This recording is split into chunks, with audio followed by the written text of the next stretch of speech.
Bismillahirrahmanirrahim. Assalamu alaikum, dear students. Today we are going to start the topic of plant hormones. और plant hormones को हम plant growth substances का नाम भी देते हैं और इसी से आपको ये आइडिया हो जाएगा कि प्लांट्स के अंदर इन हार्मोन्स का रोल क्या होगा, प्लांट की ग्रोथ को रेगुलेट करना, इसीलिए इनको हम प्लांट ग्रोथ सब्सटेंसेस भी कह रहे हैं।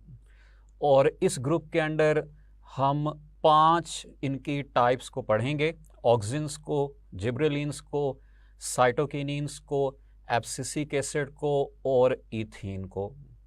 जो सबसे पहला ग्रुप जिसकी तरफ हम चल रहे हैं दैट इज़ ऑफ ऑक्सिन्स। इनको IAA से भी हम लिखते हैं and IAA is it's chemical name और केमिकली इसको हम इंडोल एसिटिक एसिड का नाम देते हैं। अब अमूमन पेपर के अंदर जब यहाँ से क्वेश्चंस आते हैं तो स्टूडेंट्स को अमूमन इनके जो फीचर्स हैं, इनके जो रोल हैं वो मिक्सअप हो जाते हैं। तो इसीलिए इन हार्मोन्स के एक्शंस को याद रखने के लिए आपने इस स्कीम को याद रखना है। यानी किसी भी हार्मोन के ऊपर आपको नोट लिखने के लिए वो देते हैं, ऑक्सिन्स के ऊपर, जिब्रेलिन्स के ऊपर या साइटोकिनिन्स के ऊपर, तो आपने इस स्कीम को फॉलो करना है। यानी आपने हर एक हार्मोन को जब एक्सप्लेन करेंगे या प्रिपेयर करेंगे तो आपने सबसे पहले उनका इंट्रोडक्शन बताना है, उसका बेसिक इंट्रोडक्शन होगा हार्मोन के ग्रुप का। उसके बाद उसका ग्रोथ पर ओवरऑल इन्फ्लुएंस होगा कि ये ग्रोथ को प्रमोट करता है या इनहिबिट करता है।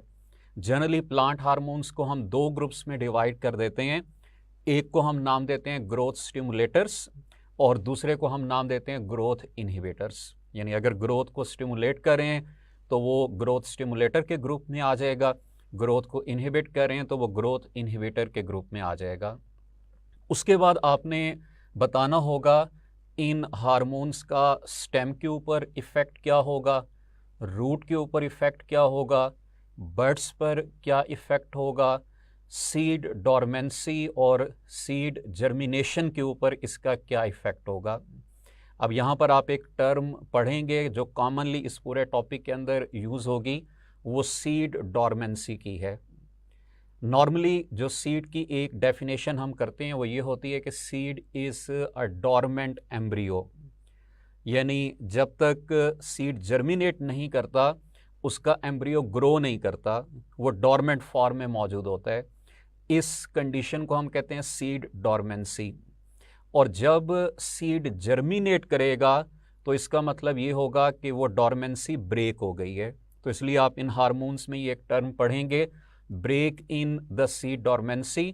उसका मतलब ये होगा कि वो हार्मोन सीड की जर्मिनेशन करवा रहा है। इसी तरह से लीव्स के ऊपर आप इनका इम्पैक्ट पढ़ेंगे। उसके बाद फ्लावरिंग के ऊपर आप इनका इम्पैक्ट पढ़ेंगे। फ्रूट से रिलेटेड कि फ्रूट की ग्रोथ को कौन प्रोमोट कर रहा है, फ्रूट की राइपनिंग कौन करवा रहा है। फिर उसके बाद आप इफ़ेक्ट देखेंगे पार्थिनोकार्पी के ऊपर। अब इन टॉपिक्स को आप नेक्स्ट चैप्टर 18 में वैसे डिटेल से पढ़ेंगे। पार्थिनोकार्पी के ज़रिए सीडलेस फ्रूट प्रोड्यूस होता है।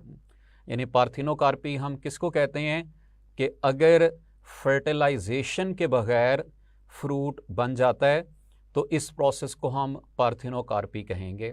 और फर्टिलाइजेशन ना होने का मतलब है कि एम्ब्रियो नहीं होगा और सीड नहीं बनेगा, इसलिए इन फ्रूट्स को हम सीडलेस फ्रूट्स का नाम भी देते हैं। उसके बाद आप इनका इफ़ेक्ट पढ़ेंगे एपिकल डोमिनेंस के ऊपर।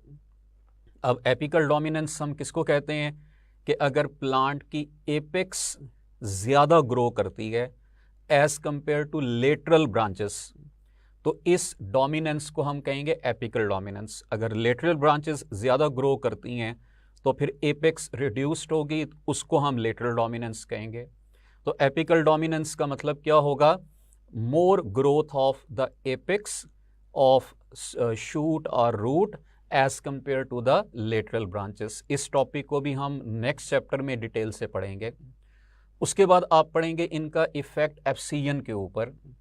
अब एफसीएन हम किसको कहते हैं, different plants show loss of their structures, उनमें लीफ ड्रॉप कर जाता है, फ्रूट्स ड्रॉप करते हैं, फ्लावर्स ड्रॉप कर जाते हैं। तो इन स्ट्रक्चर्स का विच ड्रॉप फ्रॉम द प्लांट, इस मैकेनिज्म को हम एब्सियन का नाम देते हैं। और उसके बाद हम एंड पे देखेंगे इनकी कमर्शियल इंपॉर्टेंस को, कि इस हार्मोन को कमर्शियली कहाँ कहाँ पे यूज़ किया जा रहा है। सो ये एक जनरल प्लान है जो तमाम हार्मोन्स की डिटेल्स के अंदर हम फॉलो करेंगे। यहाँ पे सबसे पहले हम ऑक्सिन्स को देख लेते हैं और ऑक्सिन्स के इंट्रोडक्शन की तरफ चलते हैं। जैसा कि मैंने आपको बताया है कि केमिकली इनको हम क्या कहते हैं, these are indole acetic acid, यानी ये इंडोल एसिटिक एसिड इनकी केमिकल नेम है और इसी से इनकी डिफरेंट फॉर्म्स डिराइव होती हैं। तो आप कह सकते हैं कि these are the variants of the indole acetic acid या उनके डेरिवेटिव्स होंगे। ओवरऑल आपने याद रखना है कि इट इज़ ग्रोथ स्टिमुलेटर, यानी ये हार्मोन ग्रोथ को स्टिमुलेट करते हैं, ग्रोथ को प्रोमोट करते हैं। इसलिए ये ज़्यादातर एक्शंस के अंदर आप देखेंगे कि ये डिफरेंट ग्रोथ एक्शंस को पार्ट्स के ऊपर प्रोमोट कर रहे होंगे। आपको प्रोमोट का वर्ड यहाँ पे ज़्यादा कॉमन नज़र आएगा। सबसे पहले हम स्टेम की तरफ चलते हैं कि स्टेम पर इसका इफ़ेक्ट क्या होगा। स्टेम में आपने ये याद रखना है कि they cause cell enlargement behind apex. ये भी आप प्लांट की ग्रोथ के अंदर डिफरेंट फेजेस पढ़ेंगे कि कहीं पे सेल डिवीजन हो रही होगी, कहीं पर सेल एनलार्जमेंट हो रही होगी। तो एपेक्स से बिलो, बिहाइंड, इनका रोल क्या होगा, सेल की एनलार्जमेंट करवाना। लेकिन उसके साथ साथ स्टेम के अंदर जो कैम्बियम मौजूद होती है विच काजेज सेकेंडरी ग्रोथ, उस कैम्बियम के लेवल पर यह हार्मोन सेल डिवीजन करवाता है, यानी कैम्बियम में सेल डिवीजन और एपेक्स के बिलो सेल एनलार्जमेंट करवा रहा होगा। इसी तरह अगर हम रूट्स की तरफ चलें तो रूट्स के लेवल पर this hormone is responsible for geotropism. आपने पढ़ा हुआ है कि रूट्स शो जियोट्रोपिक मूवमेंट, और वहाँ पर भी आपने ये याद रखना है कि ये हार्मोन अगर लो कंसंट्रेशन में होगा तो रूट की ग्रोथ को प्रोमोट करेगा, और अगर हायर कंसंट्रेशन में होगा तो ये रूट की ग्रोथ को इनहिबिट करेगा। यानी ये भी हार्मोन्स के एक्शंस में हम लोग पढ़ते हैं कि कहीं पे उनकी ज़्यादा कंसंट्रेशन किसी एक्शन को प्रोमोट कर रही होती है, कहीं पे ज़्यादा कंसंट्रेशन एक्शन को इनहिबिट कर रही होती है। तो आपने ये याद रखना है कि रूट्स के लेवल पर लो कंसंट्रेशन रूट की ग्रोथ को प्रोमोट करेगी, जबकि हायर कंसंट्रेशन रूट की ग्रोथ को इनहिबिट करेगी, और उसी की वजह से ये जियोट्रोपिक मूवमेंट होगी रूट्स के लेवल पर। बर्ड्स की तरफ अगर हम चलें, उससे पहले रूट में एक और एक्शन भी आपने याद रखना है कि they also cause root growth from cuttings and calluses. ये कई प्लांट्स की हम ग्राफ्टिंग करते हैं, कटिंग्स को लगाते हैं कि लाइक रोज़ की एक ब्रांच को हमने कट किया, उसको कहीं पे लगा दिया, उससे वो पूरे का पूरा प्लांट ग्रो कर जाएगा। इसी तरह कैलस हम अनडिफ्रेंशिएटेड मैस को कहते हैं कि टिश्यू कल्चर से हमने सपोज कैलस बनाया, तो कैलस के अंदर और कटिंग्स के अंदर जो रूट्स की ग्रोथ है वो भी ये ऑक्सिन्स करवा रहे होते हैं। नेक्स्ट हम इसका एक्शन देखते हैं बर्ड्स के ऊपर। बर्ड्स में भी आपने याद रखना है कि they cause bud initiation in shoots, यानी शूट्स के लेवल पर, ब्रांचेस के लेवल पर नई बर्ड्स का बनना। This action is also promoted by this auxins. उसके बाद सीड की तरफ अगर हम चलें, जैसा कि मैंने बताया था कि this hormone causes break in seed dormancy, और सीड डॉर्मेंसी ब्रेक करने का जहाँ पे भी वर्ड आएगा इसका मतलब ये होगा कि this hormone promotes seed germination, यानी सीड डॉर्मेंसी को ब्रेक किया, एम्ब्रियो की डॉर्मेंट स्टेट को ख़त्म किया और जर्मिनेशन को स्टार्ट करवा दिया। उसके बाद इसका इफ़ेक्ट हम देखते हैं लीफ के ऊपर, और यहाँ पर आपने इसका एक्शन याद रखना है कि it causes delay in leaf senescence. Leaf senescence हम कहते हैं लीफ एजिंग को। अब लीफ एजिंग को डिले करने का मतलब क्या है कि it keeps leaves green and fresh, leaves को ग्रीन रखेगा, फ्रेश रखेगा। और क्यों?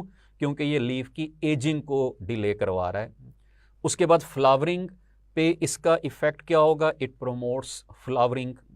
इसी तरह से फ्रूट्स की तरफ अगर हम चलें तो ये फ्रूट ग्रोथ को प्रोमोट करता है, फ्रूट की डेवलपमेंट, फ्रूट की ग्रोथ को ये प्रोमोट करेगा।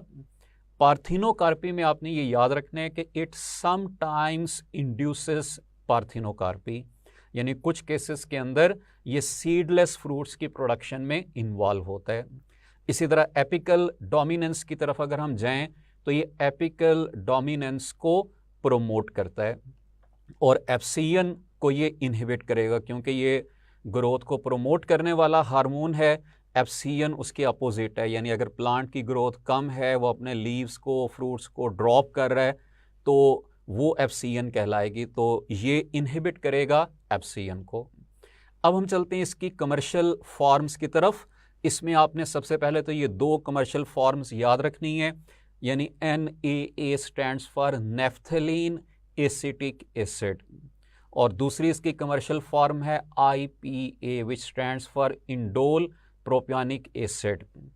ये NAA और IPA ये दोनों एक तो फ्रूटिंग में इन्वॉल्व होते हैं, यानी फ्रूट्स की डेवलपमेंट ग्रोथ के अंदर। उसके अलावा these are used for fruit set. अब आपने यहाँ पे भी ये याद रखना है कि फ्रूट सेट का क्या मतलब है। फ्रूट सेट का मतलब ये नहीं कि फ्रूट का जोड़ा, हमें वर्ड से तो ऐसे लग रहा है सेट के उसका कॉम्बिनेशन है। फ्रूट सेट हम किसको कहते हैं? Retention of the ovary that becomes fruit is called fruit set, यानी ये एक प्रोसेस है ओवरी का रिटेन होना ताकि वो फ्रूट में कन्वर्ट हो सके, इसको हम फ्रूट सेट कहते हैं। क्योंकि जब फर्टिलाइजेशन होती है तो sepals, petals, stamens these are lost but ovary survives, और इसी ओवरी ने आगे फ्रूट में कन्वर्ट होना होता है, तो इस प्रोसेस को हम फ्रूट सेट कहते हैं। तो ये जो ऑक्सिन्स हैं ये फ्रूट सेट के अंदर अपना रोल प्ले करते हैं। And sometimes we use these auxins for parthenocarpy, यानी सीडलेस फ्रूट्स को हासिल करने के लिए भी हम इन ऑक्सिन्स को यूज़ कर रहे होते हैं। एक और कमर्शियल फॉर्म आपने ऑक्सिन्स की याद रखनी है, वो है 2,4-D। 2,4-D is used as selective weed killer. Weeds हम ये झाड़ियों को कहते हैं जो पौधों के साथ ग्रो कर जाते हैं और वो पौधों के साथ कंपीट करते हैं फॉर न्यूट्रिएंट्स। अब इसीलिए जहाँ पर वीड्स ज़्यादा होंगी वहाँ पर क्रॉप्स की ग्रोथ कम हो जाएगी, और इस केस में उन क्रॉप्स की बेटर ग्रोथ के लिए वीड्स को किल किया जाता है और उसके लिए इस 2,4-D का स्प्रे किया जाता है। अब इसको सिलेक्टिव वीड किलर क्यों कहते हैं? Because it will act only on the broad leaves, और वो ब्रॉड लीव्स अमूमन डाइकॉट्स के अंदर प्रेजेंट होते हैं। लाइक वीट है, wheat is a crop, wheat के अंदर लीव्स ब्रॉड नहीं होते, इसलिए जब हम स्प्रे करेंगे तो ये वीट को डिस्ट्रॉय नहीं करेगा, लेकिन उसके दरमियान में जहाँ पे ब्रॉड लीव्स वीट्स प्रेजेंट होंगी उनको ये किल कर देगा। इसी तरह से this 2,4-D is used to inhibit sprouting in potatoes. आपने कभी कभार देखा होगा कि घर में अगर पोटैटो ज़्यादा दिनों के लिए पड़ा रहे तो उसकी बर्ड्स निकलना शुरू हो जाती हैं, वो ग्रो करना शुरू हो जाता है, इसको हम कहते हैं स्प्राउटिंग ऑफ द पोटैटो। तो ये 2,4-D उस स्प्राउटिंग को इनहिबिट करता है, यानी पोटैटो की जो ग्रोथ होना शुरू हो जाती है उसको ये इनहिबिट करता है। और इसी तरह से आपने ये याद रखना है कि it prevents premature fruit drop, यानी अगर पहले ही फ्रूट ड्रॉप हो रहा है तो ये उसके ड्रॉप को प्रिवेंट करेगा जब तक वो राइपन नहीं हो जाता, जब तक वो कंप्लीट मैच्योर फ्रूट में कन्वर्ट नहीं हो जाता। जी स्टूडेंट्स, अब हम चल रहे हैं प्लांट्स के सेकंड हार्मोन्स के ग्रुप की तरफ, दैट इज़ ऑफ जिब्रेलिन्स, और जिब्रेलिन्स को हम शॉर्टली GA से लिख रहे होते हैं। इसकी रीज़न मैं आपको अभी आगे चल के बताता हूँ। सबसे पहले हम इसके इंट्रोडक्शन की तरफ आ जाएंगे। जिब्रेलिन्स में आपने याद रखना है कि this GA stands for gibberellic acid, this is the chemical name of gibberellins, और commercially we get these gibberellins from fungal cultures. Fungi से हम इस हार्मोन को कमर्शली डेवलप करवा रहे होते हैं। जब हम इसके एक्शंस की तरफ जाएंगे तो आपने ये याद रखना है कि this hormone works parallel to auxins, इसलिए इसके ज़्यादातर जो एक्शंस हैं वो ऑक्सिन्स जैसे होंगे और ये ऑक्सिन्स को उन एक्शंस में सपोर्ट प्रोवाइड कर रहा होगा। तो इसलिए सबसे पहले आपने इसके ओवरऑल इन्फ्लुएंस में याद रखना है कि this is a growth stimulator, इसने ग्रोथ को प्रोमोट करना है। हम इसका इफेक्ट स्टेम पर देखते हैं। सबसे पहले इसमें आपने एक एक्शन तो ये याद रखना है कि एपिकल मेरिस्टेम और कैम्बियम दोनों में एक तो ये सेल की एनलार्जमेंट काज करता है और उसके साथ साथ ये सेल डिवीजन भी करवा रहा होता है। यानी एपिकल मेरिस्टेम और कैम्बियम के लेवल पर ये दोनों एक्शंस करवा रहा होगा स्टेम में, यानी cell division and cell enlargement. Root पर अगर हम इसका एक्शन देखें तो it promotes growth of the root, root की ग्रोथ को प्रोमोट करेगा।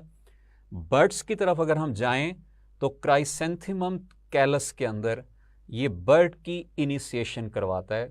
ठीक है, ये आपने प्लांट नेम याद रखना है कि इस प्लांट के कैलस के अंदर ये बर्ड की इनिशिएशन करवाएगा।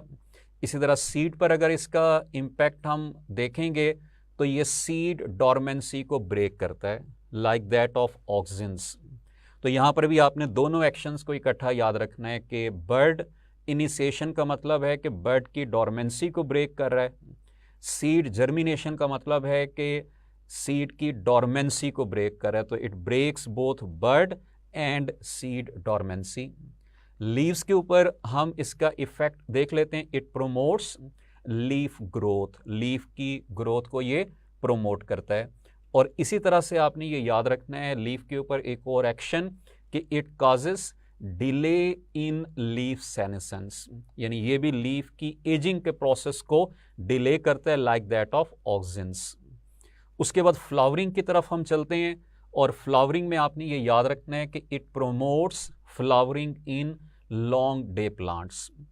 ये भी हम जब नेक्स्ट चैप्टर की तरफ जाएंगे तो वहाँ पे प्लांट के 2 से 3 ग्रुप्स हम पढ़ेंगे। उनमें से एक ग्रुप को हम नाम देंगे लॉन्ग डे प्लांट्स का, दूसरे ग्रुप को नाम देंगे शॉर्ट डे प्लांट्स का और तीसरे ग्रुप को नाम देंगे डे न्यूट्रल प्लांट्स का।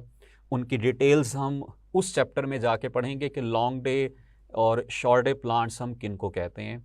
आपने यहाँ पर ये एक्शन याद रखना है कि जो लॉन्ग डे प्लांट्स हैं उनके अंदर फ्लावरिंग को प्रोमोट करती है रेड लाइट और शॉर्ट डे प्लांट्स के अंदर फ्लावरिंग को प्रोमोट करती है फॉर रेड लाइट। तो हम कह सकते हैं कि जो जिब्रेलिन्स हैं these are acting as the substitute for red light. और रेड लाइट ने क्या करना है, लॉन्ग डे प्लांट्स के अंदर फ्लावरिंग को प्रोमोट करना है और शॉर्ट डे प्लांट्स के अंदर फ्लावरिंग को इनहिबिट करना है। तो उसी तरह आपने जिब्रेलिन्स के बारे में भी याद रखना है कि they promote flowering in long day plants and inhibit flowering in short day plants. उसके बाद नेक्स्ट हम चलते हैं इनके फ्रूट के ऊपर इफेक्ट को देखते हैं कि फ्रूट पर इनका इफेक्ट क्या होगा। So these gibberellins promote fruit growth, ये फ्रूट ग्रोथ को प्रोमोट करते हैं। और इसी तरह से आपने याद रखना है कि दे सम टाइम इंड्यूस पार्थिनोकार्पी। ठीक है, पार्थिनोकार्पी को भी ये किसी टाइम इंड्यूस कर रहे होते हैं कुछ प्लांट्स के अंदर।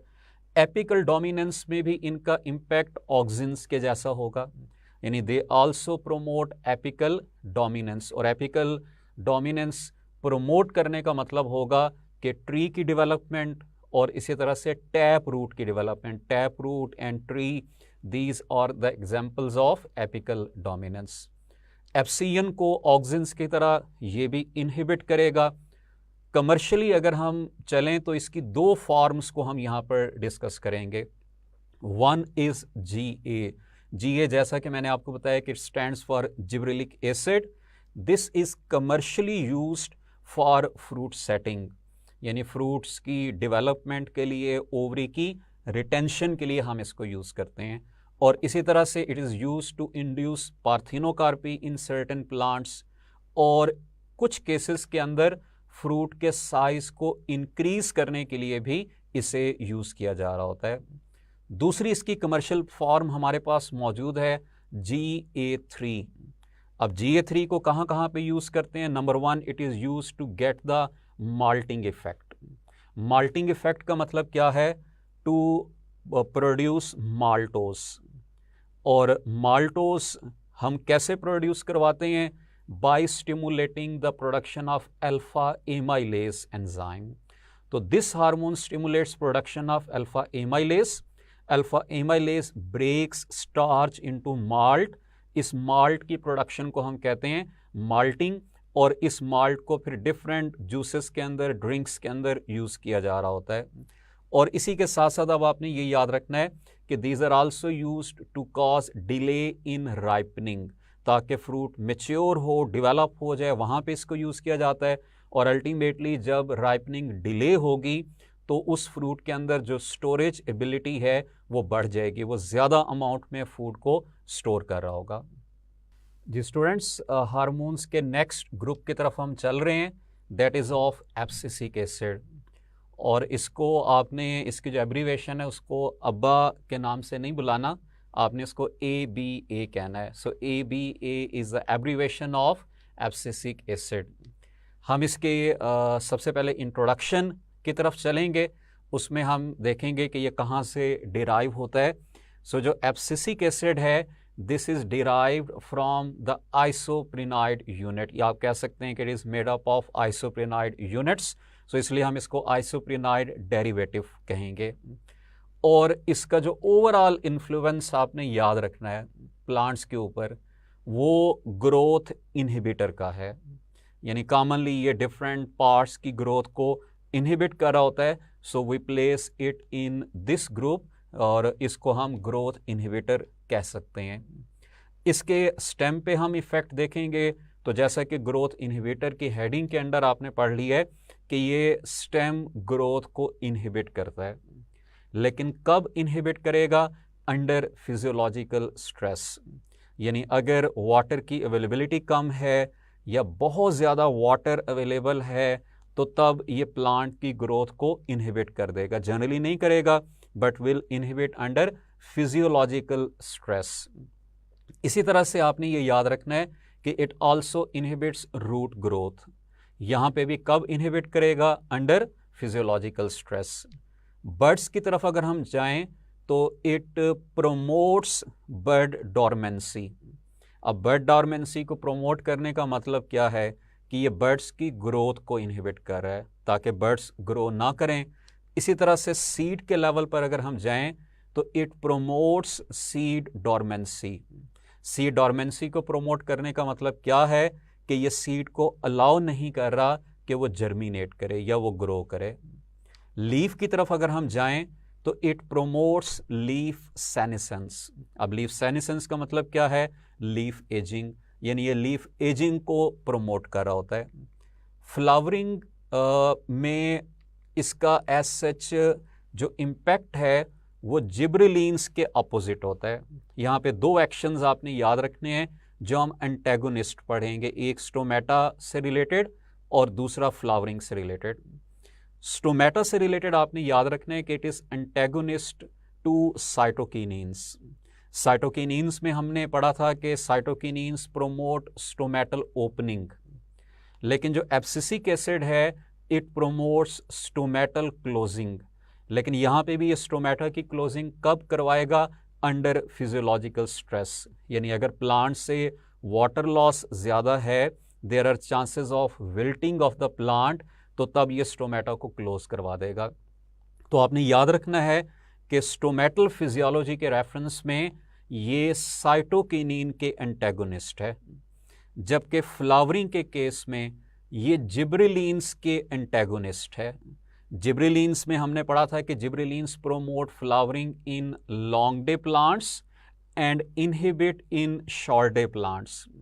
यहाँ पर इसका एक्शन अपोजिट होगा कि abscisic acid promotes flowering in short day plants and inhibit in long day plants. और जैसा कि हम जानते हैं कि शॉर्ट डे प्लांट्स में जो लाइट इन्वॉल्व होती है उनकी फ्लावरिंग के लिए, that is for red light.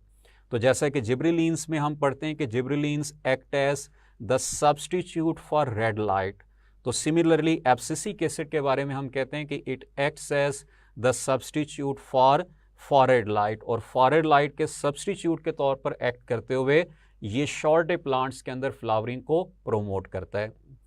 उसके बाद हम चलते हैं फ्रूट की तरफ। तो अगेन उसी तरह क्योंकि ये ग्रोथ इनहिबिटर है, so it causes delay in fruit growth को डिले करता है।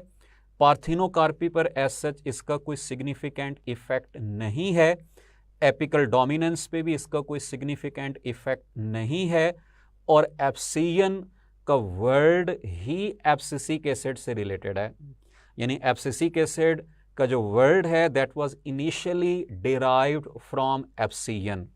और क्यों? Because this hormone promotes abscission, इसीलिए इसको एब्सिसिक एसिड का नाम दिया गया।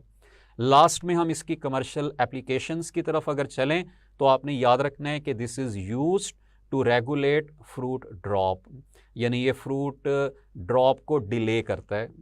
और इसका बेनिफिट क्या होता है कि जितना फ्रूट ड्रॉप डिले होगा उस ट्री के ऊपर तमाम डेवलप होने वाले फ्रूट्स एक ही वक्त में मैच्योर होंगे, तो उनका जो पिकिंग टाइम है वो रिड्यूस हो जाएगा। नेचुरली तो किसी फ्रूट ने पहले राइपन होना है, किसी ने बाद में होना है, तो वो डिफरेंट टाइम्स पर उनको पिक करना पड़ेगा। लेकिन अगर हम उस ट्री के ऊपर एब्सिसिक एसिड का स्प्रे करते हैं तो तब उसके सारे फ्रूट्स एक ही टाइम पर राइपन होंगे और उसकी वजह से जो पिकिंग टाइम है वो रिड्यूस हो जाएगा।